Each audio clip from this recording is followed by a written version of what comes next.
on how this game went. You guys come into the half down 4, and then obviously things just go left. Just what did you see out there? I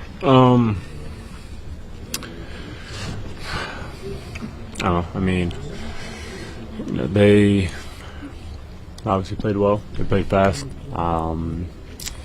Turnovers were tough for us. We had some lapses in communication, and in the postseason you can't do that. Can't give away possessions. Can't give away games. So you got to tip the cap to them. Obviously, they played well. It's a well-coached team. Yeah. Josh, after the game in the locker room, what was said? Not much to be said. We knew we kind of gave this one away.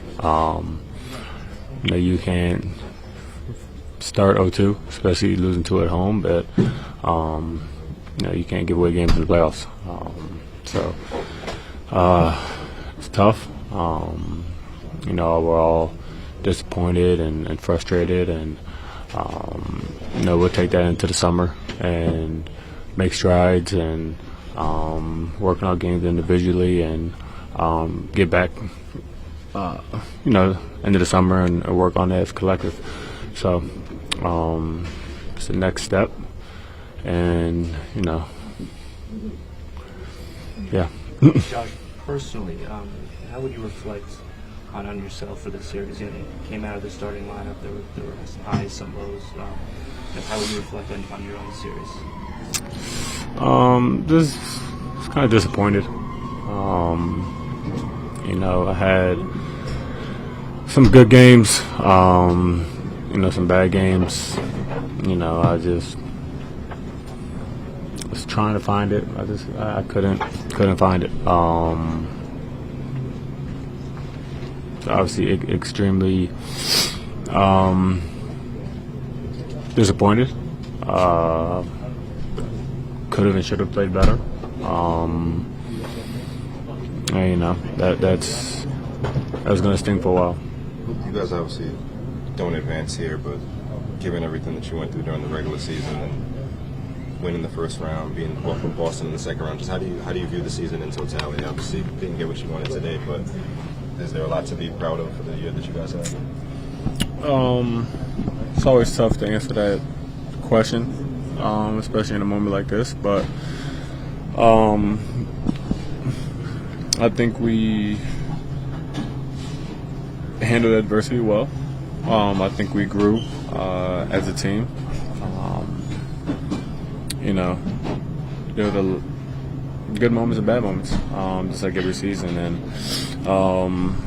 we'll continue to make strides, continuing to improve. Obviously, it's tough to look at it, like I said, in this moment. But it's about next steps, and we were in lost Game 7 last year in semifinals, and now we made it to the finals, conference finals, and in this series it probably should have been flipped, but it's tough. We'll look back at it in a couple of days.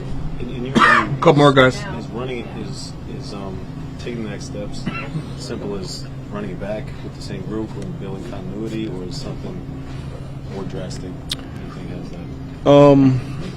I don't know. I mean, you're always going to hear me say run it back. I think I said the same thing last year of the guys that we had. I like to do it. I feel like this team is good enough to make the next step. But it's a business, and when you don't get to where you feel like you should have or could have, changes are made. And I've been in the league. This is my 8th year. Like I said, it's my 4th organization. I have like 6 coaches or 7 coaches. That's stuff you're gonna have to see. It's the only thing you can ever be too comfortable. You never know. Like, open Twitter one day and I'm somewhere else. So I think that's what's disappointing the most, knowing that there's a good chance that this team might not be back in totality. Josh, last one, guys. You guys had the same starting 5 for pretty much the whole season. What was the challenge like adjusting once you guys switched it up middle of the series? I don't know. For me, I don't know. I felt like I just couldn't. I was playing hard, trying to find whatever it is. I think I didn't play how I normally play. I let, there were some games I had 3-4 turnovers and let that cause me to kind of get out my game and be a little more passive and not, because obviously you know how costly turnovers are. So I don't know, man. I didn't, I failed the team. I didn't bring it how I should have. Especially in this series, and if I played better, it could have been a different situation.